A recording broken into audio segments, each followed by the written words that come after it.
20h sur la télévision Futur Média. Bonsoir à toutes et à tous. Bienvenue dans cette principale édition. Tout de suite, les titres. Apologie au terrorisme. L'imam Ibrahim Seyd Kolda a fait face au juge ce mercredi. Le procureur a requis la peine de 5 ans de prison ferme à son encontre. L'affaire est mise en délibéré pour le 1er juin prochain. Ouverture du festival de jazz de Saint-Louis ce 11 mai. Sur place, un impressionnant dispositif sécuritaire avec près de 1000 éléments mobilisés. Le gouverneur de la région, des autorités de la police et de la gendarmerie ont tenu à visiter les endroits sensibles devront abriter l'événement. Seul bémol, la foire commerciale qui généralement accompagne le festival, elle ne jouirait pas encore des mêmes conditions d'organisation. Les commerçants sur place se plaignent, ils réclament stand adéquat et toilettes. Vous les entendrez dans ce journal. Grève dans le secteur de la santé. Le SUTSAS prévoit de paralyser le système les 18, 19 et 20 mai prochains. Mbalo Diacham, le patron du SUTSAS qui en a fait l'annonce, veut à travers ses mouvements d'humeur pousser les autorités à trouver une solution à la situation qui sévit à l'hôpital de Saint-Louis. Il y a exactement 35 ans, Bob Marley, star planétaire du reggae, nous quittait.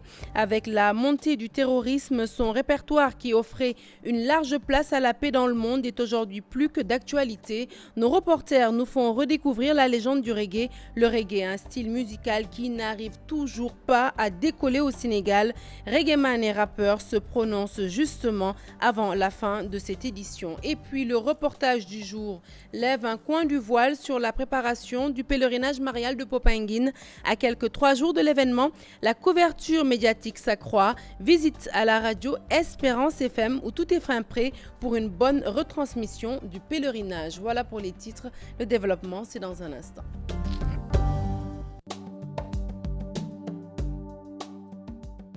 Rebonsoir à toutes et à tous. La 24e édition du Festival Jazz de Saint-Louis sous haute sécurité. Plus d'1 millier d'éléments mobilisés, tous corps confondus. Le gouverneur de la région en compagnie de la police, de la gendarmerie, mais aussi des sapeurs-pompiers ont visité les points sensibles devant abriter certaines activités de l'événement. Sur place, l'autorité régionale a rassuré les visiteurs quant à la réussite de l'organisation. Ousseynou Diop et Habib Sek pour la correspondance. 4e édition du Festival international de jazz de Saint-Louis, la sécurité est renforcée. Plus d'1 millier d'éléments de la gendarmerie, de la police, des sapeurs-pompiers et des renseignements généraux sont mobilisés. L'objectif est de veiller à la sécurisation des personnes et des biens. Le gouverneur de la région, le préfet, le commandant de la gendarmerie de la région Nord, le commissaire central et les autres services ont visité les points sensibles. Superviser personnellement le déploiement des forces de sécurité qui doivent couvrir le festival de jazz durant toute la période du 11 au 16 sur instruction de M. le ministre de l'Intérieur et de la Sécurité publique qui vient de me rappeler avant que je quitte la gouvernance la nécessité absolue pour nous d'être dans des postures de veille et de sécurité, même s'il n'y a aucune menace qui pèse sur le festival, mais c'est notre devoir pour un événement de cette envergure de veiller à ce que les personnes et leurs biens soient dans des conditions optimales de sécurité. Le préfet avait interdit la tenue du festival dans les lieux publics avant de revenir sur cette décision à la dernière minute. La question sécuritaire était évoquée par les autorités locales. Aujourd'hui, plus d'1 millier d'éléments sont mobilisés. Je confirme. En tout cas, celui sera très bien sécurisé, même s'il n'y a pas de menace particulière, mais c'est le contexte qui nous oblige à être dans des postures de veille sécuritaire, et c'est une instruction ferme du ministre de l'Intérieur que nous sommes en train de traduire donc en acte, avec son soutien en moyens et en logistique. À Saint-Louis, les forces de l'ordre vont assurer la sécurité jusqu'au 16 mai. En attendant, la ville vit au rythme du jazz à la place Faidherbe. Voilà, c'est donc parti pour un bon démarrage du Festival de Jazz de Saint-Louis. On ne peut pas en dire autant pour la foire commerciale, un événement préparé conjointement et qui accompagne le festival chaque année. Elle a démarré timidement cette foire. Sur place, les commerçants dénoncent de mauvaises conditions de travail. Ils réclament stand adéquat, mais aussi toilettes. Nous les écoutons toujours au micro d'Ousseynou Diop et Habib Sek. Madame, première jafe-jafe bi nga xam ne moom la ñu wax mooy bu ñu waxatee ne contrat bi su heure tel lay départ heure boobu na fekk ñu libéré ñu place yi ñu mën a dugg Ils avaient dit que le contrat démarre à 9h et tel n'est pas le cas. Ils ont accusé beaucoup de retard. On n'a pas de toilettes. Les organisateurs avaient également dit que les stands mesurent 2,5 mètres, ce qui est archi faux. Vraiment, l'organisation n'est pas parfaite cette année.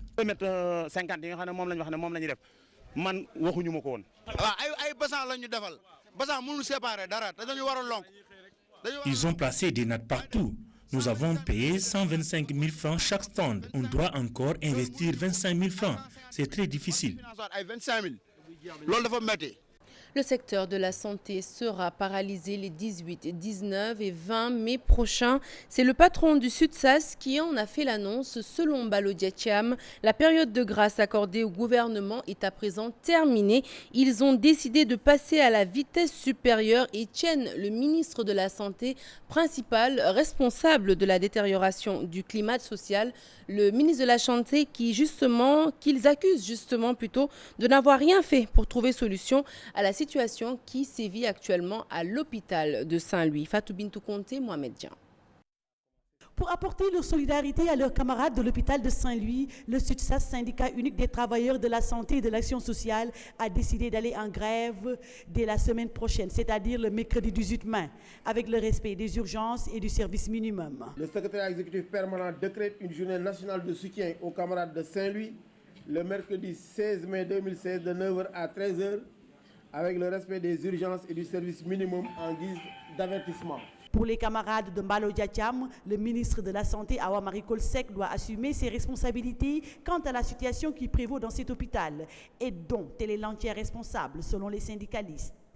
Madame la ministre, on l'a entendu, mais je pense qu'elle parle à d'autres Sénégalais, ou bien il parle à des Comoriens, ou je ne sais pas. Mais, non, parce qu'elle a vécu les faits. Maintenant, ils feront autant aussi de perturbations, nous ferons autant de luttes et de grèves. Ça, on va s'inscrire dans la durée si c'est ça le traitement. Il doit assumer. Donc, le ministre doit assumer ses responsabilités et savoir effectivement que son directeur s'est trompé et de bonne foi aussi, parce que c'est un délit d'initié et il doit, disons, le remettre à l'ordre. Le SUTSAS s'indigne que jusqu'à présent, leur fonds de motivation ne soit pas encore payé par l'État. D'ailleurs, le secrétaire exécutif permanent fustige le retard de paiement du fonds de motivation national et du retard du paiement des pécules des étudiants de l'INDSS et rappelle au ministre du Budget son engagement relatif à l'enveloppe des heures supplémentaires de la loi rectificative des finances 2015. Avec la réalisation de plusieurs points de leur plateforme revendicative, le SUTSAS, syndicat unique des travailleurs de la santé et de l'action sociale, a décidé de différer le dépôt de son préavis de grève jusqu'à nouvel ordre.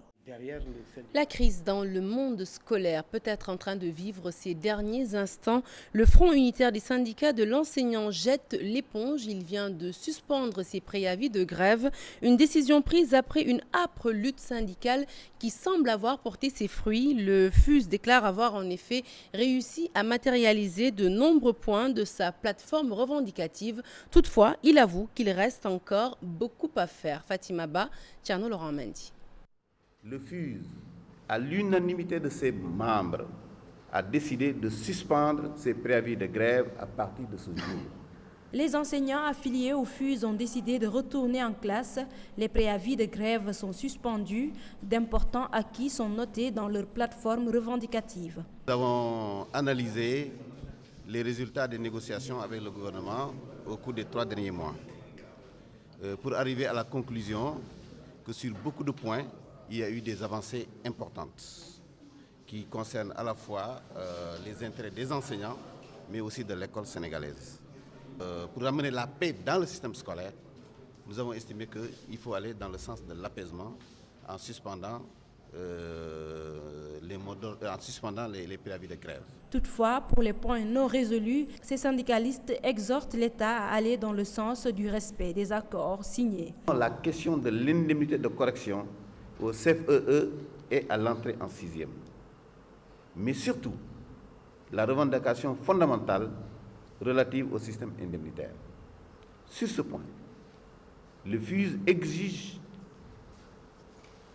la révision du système indemnitaire de la fonction publique. Après des semaines de grève, le FUS estime tout de même qu'il n'est pas nécessaire de réaménager le calendrier scolaire. Le FUS n'a déroulé que 3 plans d'action, je crois de 48 heures. Ça ne peut pas affecter de façon significative vraiment le quantum horaire. Donc un réaménagement sur cette base-là ne nous semble pas vraiment aujourd'hui opportun. Pour cette année également, le quantum horaire ne sera pas atteint, une situation due non pas aux grèves répétitives selon ces enseignants, mais aux nombreuses fêtes et au déficit de professeurs dans certaines matières. Et nous restons dans le domaine de l'éducation pour parler de ces professeurs de mathématiques qui se sont penchés sur la mauvaise performance du Sénégal aux dernières Olympiades consacrées à la filière des mathématiques, des résultats catastrophiques qu'ils mettent sous le compte d'une mauvaise préparation à ce concours.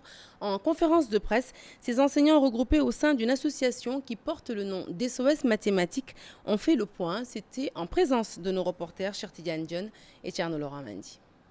Du niveau des élèves en mathématiques inquiète SOS Math.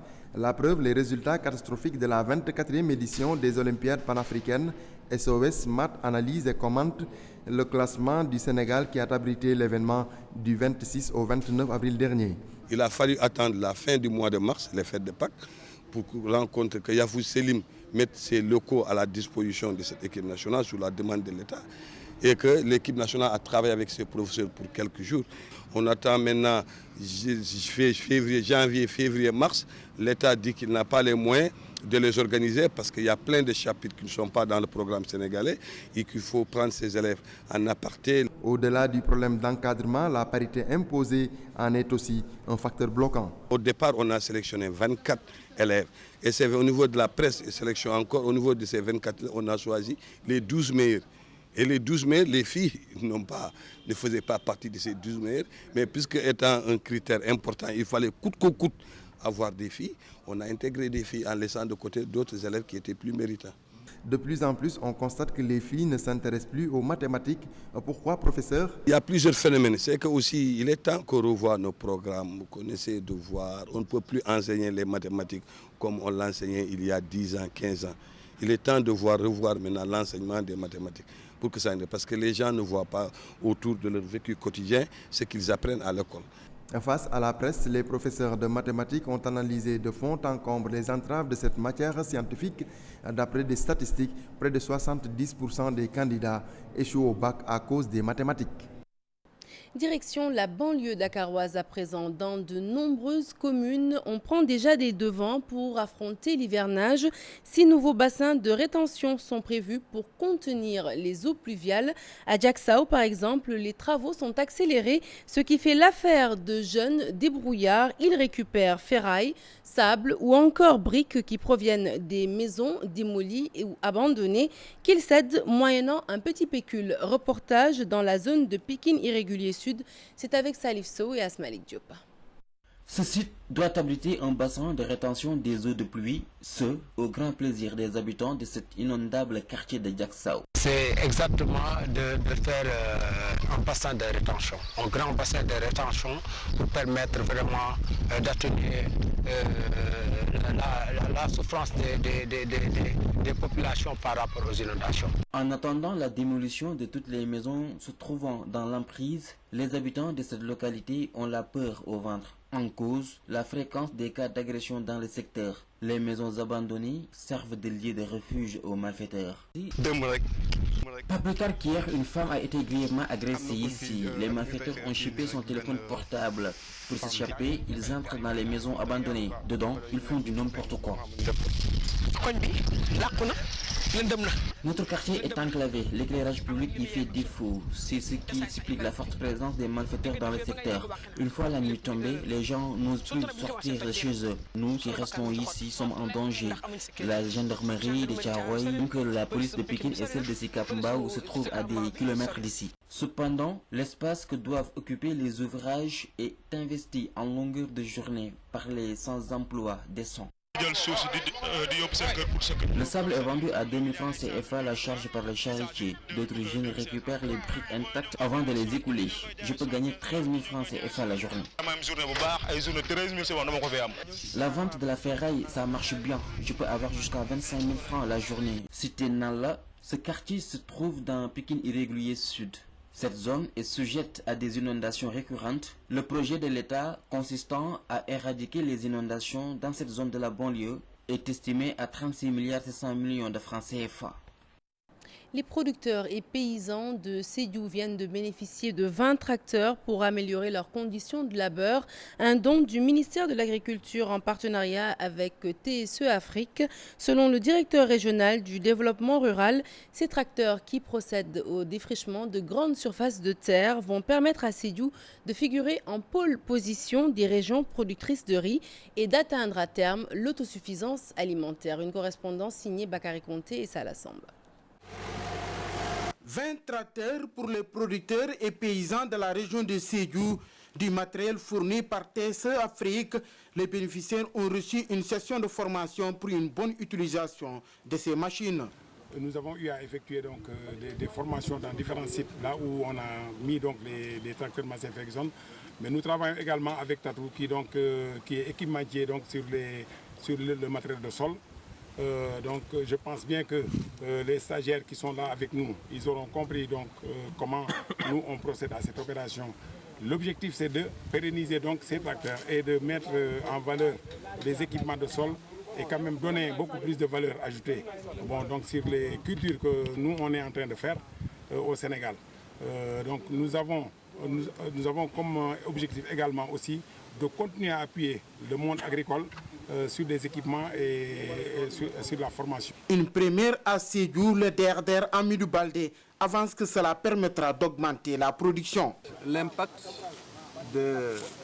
d'avoir en tout cas ces tracteurs, vous savez, un tracteur a une capacité en tout cas de labourer au minimum comme il a dit, 15 à 20 hectares par jour, si les conditions en tout cas sont réunies. Et je pense qu'en ayant ces outils quand même importants en nombre, nous espérons que les superficies, les emballages à partir de cette année vont encore augmenter.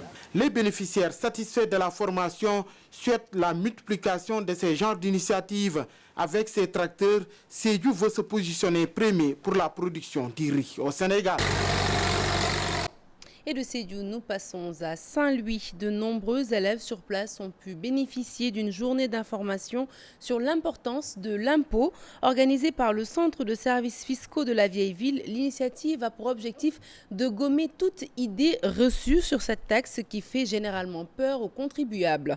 Ngor John Puto est chef du Centre des services fiscaux de Saint-Louis. Il nous en dit plus au micro de Seynou Diop et Habib Sek. Cette année, les objectifs de recettes tournent autour de 1000 et quelques environ milliards. Et la région de Saint-Louis est attendue pour environ 4 milliards 800. Donc c'est des recettes énormes. C'est seulement sur la sensibilisation et l'information auprès des usagers que nous pouvons atteindre ces objectifs que la DGID doit atteindre. Et la sensibilisation d'abord. Vous voyez, c'est l'information fiscale à travers le rappel des obligations déclaratives. Vous n'êtes pas sans savoir que le 15 de chaque mois, nos services sont remplis parce que c'est une échéance très importante pour la déclaration de TVA, pour les déclarations, en tout cas pour les déclarations mensuelles, de manière générale. Et donc c'est à travers la communication qu'on peut atteindre les contribuables. C'est également, au-delà de la communication, c'est le recensement. Une fois, c'est dire aux gens, venez payer vos impôts, mais une autre aussi, c'est d'aller les rencontrer de l'activité économique, les serrer, voir ceux qui déclarent, ceux qui doivent déclarer, ceux qui ne déclarent pas, et comment les faire déclarer. Et pour qu'ils puissent déclarer, il faut qu'ils adhèrent à l'impôt. Et c'est lui le rôle, parce que le civisme fiscal, c'est ça aussi. Allez, nous ouvrons la page culture de cette édition. Ce 11 mai 2016, Le Monde se souvient de Robert Nesta Marley, alias Bob Marley. La rédaction de la TFM a choisi de revenir sur le message de la star planétaire du reggae. 35 ans après sa disparition, l'enfant de la Jamaïque tutoie l'universel, son répertoire riche et varié, avec une large place accordée à la paix dans le monde, à la paix envers son prochain, est aujourd'hui plus que d'actualité face à un terrorisme qui progresse de façon dramatique dans le monde. Ibou Diouf, Diafaraba.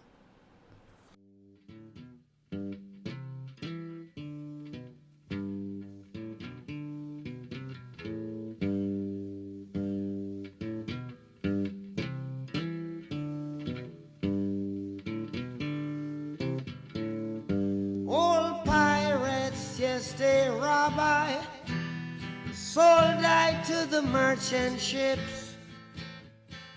Robert Nesta Marley, un philosophe, il fut un amoureux des rimes et des bonnes mélodies, des messages forts en perspective, surtout la paix, la tolérance, le respect de l'autre, au moment. Je pense que Bob Marley, son message, c'était d'abord de sensibiliser, d'informer l'opinion et que les gens puissent se rendre compte de leur quotidien pour qu'ils puissent changer le rapport de force qui existait, mais surtout que la domination ne puisse plus prévaloir. Et il était aussi un message de paix, d'amour et d'unité. Le reggae, c'est la musique de ceux qui savent dire non, ceux qui sont contre toutes les formes d'oppression. Le Rastaman, il ne dit pas toi et moi, il dit I and I, je suis l'autre, l'autre et moi. Bob Marley et le mouvement Rasta, fortement inspiré par la religion, une pensée positive, même à l'égard de la confession des autres. Une fois, on lui a demandé qu'est-ce qu'il pensait de l'islam. Il a dit qu'il ne savait que le musulman était bon, mais il ne pouvait guère en dire plus. Je pense qu'il n'avait pas une connaissance très approfondie de la religion musulmane. Bob Marley a beaucoup chanté la paix et l'amour, deux éléments déterminants pour faire face au terrorisme. Le terrorisme, aujourd'hui, on ne peut pas l'appréhender ou bien le cataloguer comme émanation d'une religion quelconque. Mais il faut voir les choses quand même à l'aune des rapports de force qui existent entre les humains. Depuis 1981, le 11 mai est chaque année un jour mémorable pour la famille des Rasta et tous ceux qui ont connu ou aimé Robert Nesta Marley.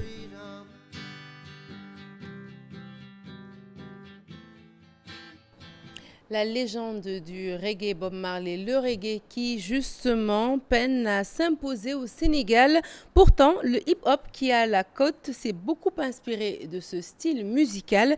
Les raisons de son impopularité sont décryptées par artistes, reggaemen et rappeurs rencontrés par nos reporters Dissa Prera et Younous Diatta.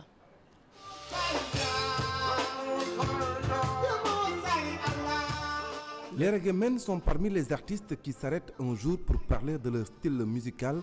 Le reggae, le 11 mai, date anniversaire de la disparition de Bob Marley, une occasion saisie pour parler du rapport reggae et musique hip-hop.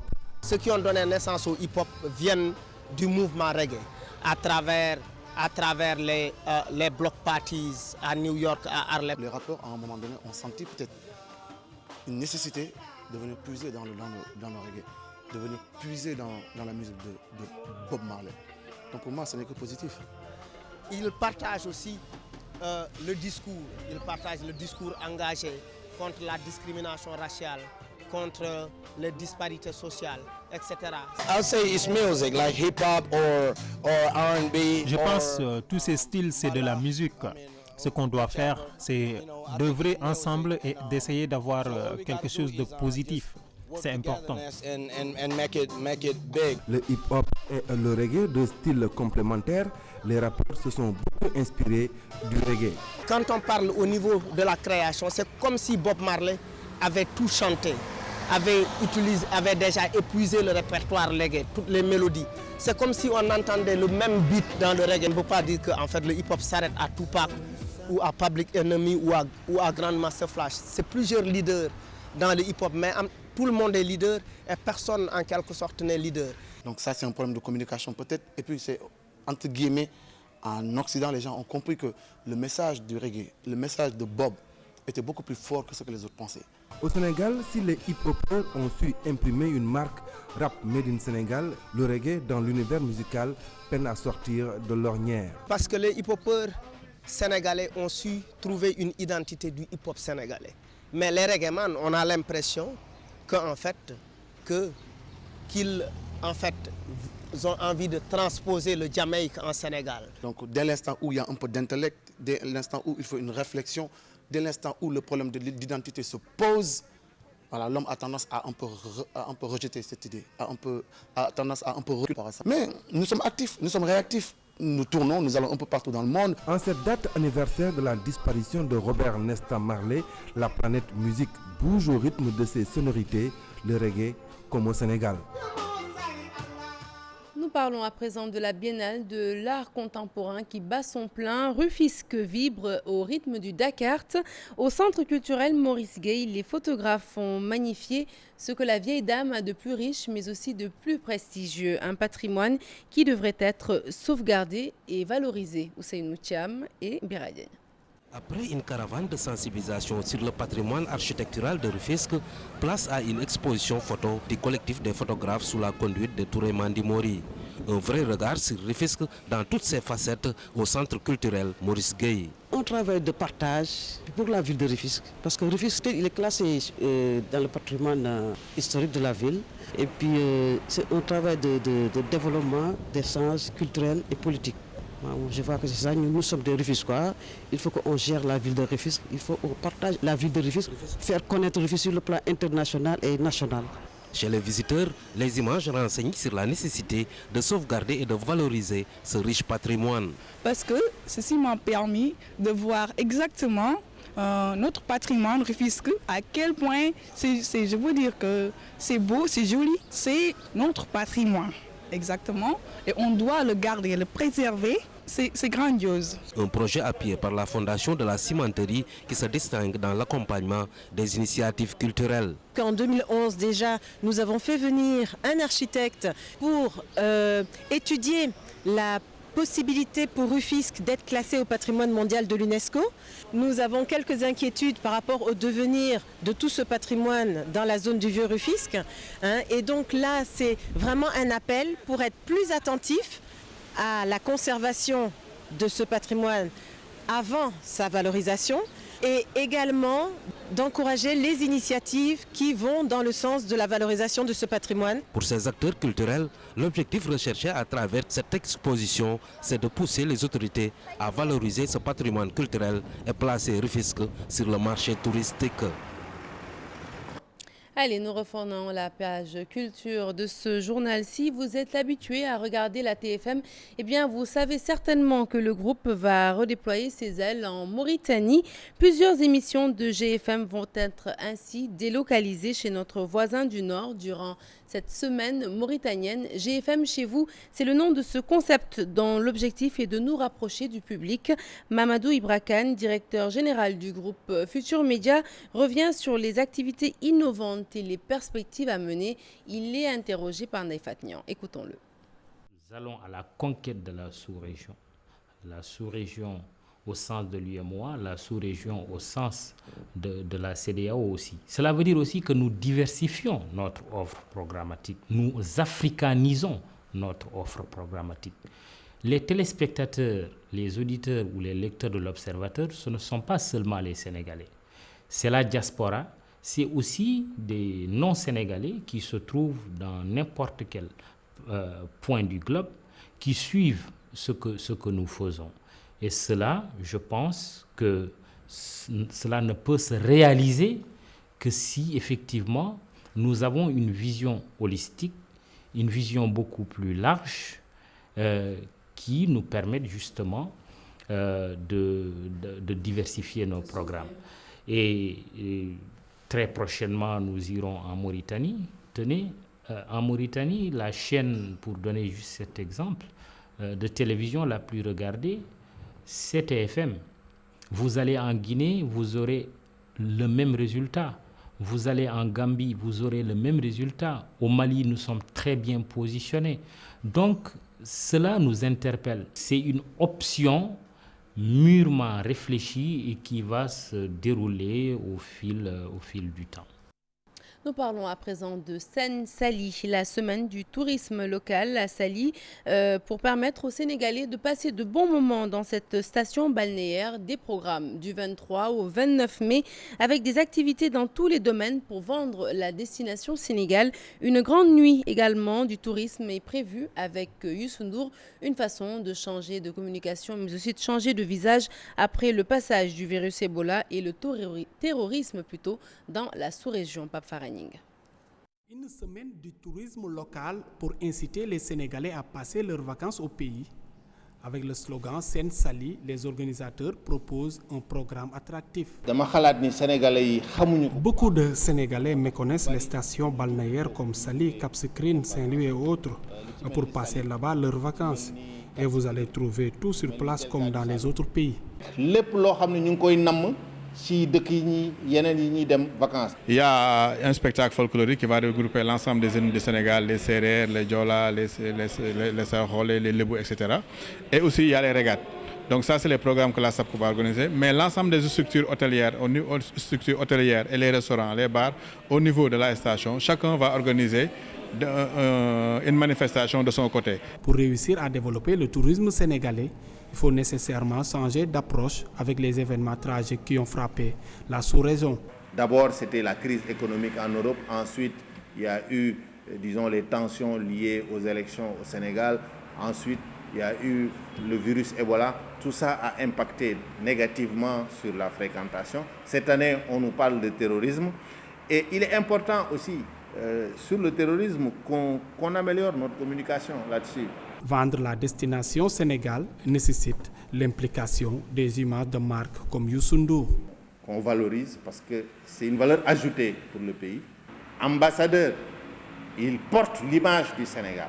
Donc je pense qu'on ne pouvait pas trouver mieux pour vraiment donner un cachet important à cette semaine. Du 23 au 29 mai 2016, la station balnéaire sera mise en avant pour redorer le blason du tourisme sénégalais en perte de vitesse. Le reportage du jour, à présent, il concerne le pèlerinage marial de Popenguine. À quelques 3 jours de l'événement, la couverture médiatique s'intensifie avec une place beaucoup plus large accordée à la cérémonie au niveau des différentes grilles des programmes des radios de la place. À la radio Espérance FM, par exemple, radio d'obédience chrétienne, eh bien, de nombreuses innovations ont été apportées cette année pour une meilleure retransmission de l'événement. Fatki Nedem et Moudou Diop nous font découvrir ces innovations. Reportage. Émission, la radio Espérance FM vit déjà le pèlerinage de Popenguine, une grille de programmes aux couleurs de l'événement. Chaque jour dans le journal, déjà, on a un élément qui a trait au pèlerinage Popenguine, édition 2016, la 128e. Et également, nous avons des enregistrements avec les comités. Donc nous sommes en train de faire avec toutes les commissions des enregistrements pour parler santé, l'organisation en général, la liturgie, avec le thème, l'aspect sanitaire. Voilà, donc tout ce qui est dans l'organisation, qui peut aider aux auditeurs, aux fidèles chrétiens de mieux comprendre le pèlerinage. Des journalistes engagés, une bonne couverture médiatique, leur défi. Nous comptons améliorer le travail dans le sens d'une meilleure retransmission, notamment les célébrations, également ce qui se fera autour de Popenguine, les gens qui vont venir de partout. Ici, l'appartenance religieuse n'a pas sa raison d'être. Tout le monde met la main à la pâte. Les catholiques, les non-catholiques, nous avons un monteur musulman, nous avons un technicien musulman, donc tout le monde est impliqué. Et d'ores et déjà, nous allons remettre le même dispositif que nous avons mis l'année dernière, mais avec des innovations bien sûr. Cette fois-ci, nous sur place. Il y a des choses qu'on peut faire en réunion de rédaction, mais il y a des choses qu'on fera sur place. Cette coordination sera assurée sur fonds propres.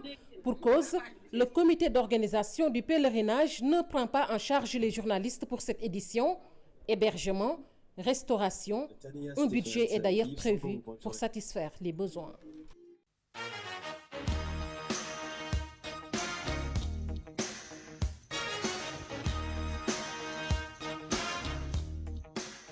Bienvenue dans la page des sports, une page des sports que nous démarrons sur les parquets. 4e journée des playoffs. L'AS Ville de Dakar bat l'ASC des fonctionnaires, l'ASFO 70-45. Une large victoire pour sécuriser sa 3e place au classement. Compte rendu, Chersadibou Diarra, Ibou Diouf et Younous Diatta. L'AS Ville de Dakar ne fait pas dans la mesure à domicile en playoffs. En blanc, elle est dominée de 25 points d'écart, l'ASFO 70-45, une différence de niveau manifeste. Nous avons plus d'expérience que la jeune équipe de l'ASFO. Notre équipe a plus de métier, donc on a joué sur ça. Tout championnat, il y a des matchs où elles réussissent à faire de très bonnes choses, d'autres moins, donc on fait avec. Mais je pense que sur des séquences, certaines séquences, je pense qu'elles sont en train de faire de bonnes choses dans l'ensemble. Bon, il y a des erreurs, mais on va continuer à travailler. Sévèrement battu, l'ASFO Nanakur, son objectif est déjà atteint. C'est une grande équipe. Le Ville de Dakar, c'est une grande équipe. Et nous venons de la deuxième division, donc on est en train de travailler davantage pour avoir une très bonne équipe. Et comme l'objectif a été atteint, on est en train de gérer pour l'instant, vraiment. En cours de saison, on a eu 2 voyages et 4 blessés. Donc vraiment, l'équipe est à 50% pour l'instant. Avec les 2 points de sa victoire, l'AS Ville de Dakar, 24 points, 3e au classement, à l'issue de la 4e journée des playoffs. Duc et Saint-Louis Basket Club occupent les 2 premières places. Puis sachez que dans l'autre rencontre du jour, la Jeanne d'Arc a surpris le Jaraaf sur un score de 58 à 56. Nous restons donc sur les parquets, comme l'AS Ville de Dakar qui a largement battu l'ASFO. Dakar Université Club et Saint-Louis Basket Club survolent également le National 1 féminin. Une domination pourtant vue d'un bon œil par Maguette Diop, le directeur technique national de basketball. Pour lui, ces 3 clubs tirent les autres vers le haut. Il l'a dit au micro de Chersali Boudjara et Younous Diatta. Ce n'est pas une surdomination. Hein. Moi, je vois que peut-être, si vous voyez les matchs, peut-être il y a le score des fois qui fait, mais au niveau du jeu, donc c'est des matchs très équilibrés. Donc, si le Duc gagne, le Duc ne gagne pas facilement. Si la Ville de Dakar gagne ses matchs, ne gagne pas facilement. Saint-Louis ne gagne pas ses matchs facilement. C'est des matchs qui sont très heurtés. Moi, je dis que c'est une très bonne chose. Parce que si ces éléments, certes, ont des joueurs expérimentés, mais ces joueurs expérimentés poussent les autres équipes à vraiment à jouer, à mettre plus de sérieux dans leur façon de jouer pour être à la hauteur. Donc, pour vous dire qu'il n'y a pas une surdomination. Il y a une domination, certes. À la fin du match, il y a peut-être le Duc gagne, à la fin peut-être Ville de Dakar gagne, à la fin du match peut-être Saint-Louis gagne. Mais dans le match, on sent que vraiment on est en train de vivre des matchs très équilibrés. Et voilà qui met un terme à cette édition que j'ai été ravie de vous avoir présentée. Prochain rendez-vous de l'information, le tout en images à 0h. L'info qui continue sur votre site www.igfm.sn. Et tout de suite, la suite des programmes sur votre chaîne de télévision préférée. C'est avec Chérif dans Permanence. Bonsoir Chérif. Bonsoir Sarah et merci beaucoup de nous avoir présenté les infos. Et merci à vous, chers téléspectateurs, d'avoir suivi le journal de Sarah Cissé. Dans un instant, la suite du programme et on va commencer par la météo. À tout de suite.